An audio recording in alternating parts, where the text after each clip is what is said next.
I've always thought that the hardest thing for a long-running superhero show isn't introducing cool powers or epic villains. It's figuring out how to keep the story interesting after the audience has already seen your hero save the world, like, 50 times. And honestly, The Flash might be the perfect example of that problem, because when this show started back in 2014, it genuinely felt special. It was colorful, emotional, funny, and most importantly, it understood why people love The Flash. But somewhere along the way, the show disappeared into an endless black hole of time travel, alternate timelines, Speed Force nonsense, and villains that all somehow looked exactly the same. Still, even after 9 seasons, people remember this show fondly. And that's mostly because of one thing. Grant Gustin, seriously, you could not have cast Barry Allen better. Grant Gustin brought this awkward charm and sincerity to the role that made Barry instantly likable, even when the writing got messy. And trust me, it got really messy. He still managed to carry the show on his back. What made the CW version of Barry interesting is that they basically combined 2 versions of the character together. Comic Barry Allen is traditionally more serious and straight-laced. Meanwhile, Wally West, the third Flash, is more playful, sarcastic, and emotional. The show took elements from both characters and merged them into one version of Barry.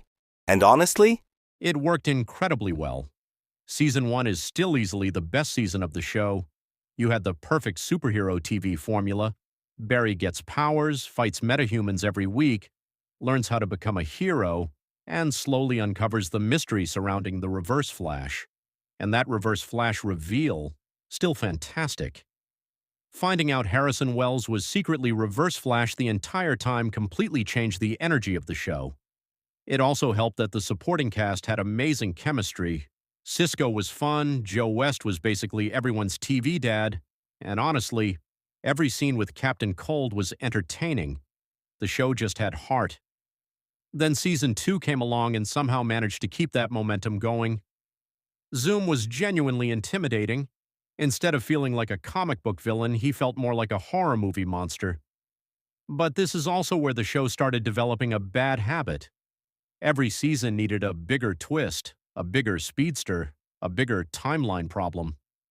And eventually the writers leaned way too hard into time travel. Season 3 basically turned into one giant Flashpoint storyline where Barry keeps messing with the timeline trying to save his mother and prevent Iris from dying. And this is where the show slowly started collapsing under its own ideas, because once your character can casually travel through time whenever he feels emotional, stakes stop mattering. Someone dies? Timeline reset. A villain wins. Different Earth. Something goes wrong? Speed Force. After a while, it stopped feeling dramatic and started feeling exhausting, and unfortunately, the later seasons never really recovered from that. The Thinker storyline dragged on forever.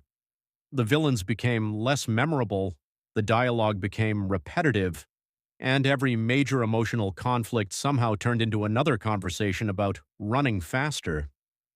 By the final few seasons, it genuinely felt like the writers were generating plot lines using a random Speed Force keyword generator, negative Speed Force, positive Speed Force, artificial Speed Force.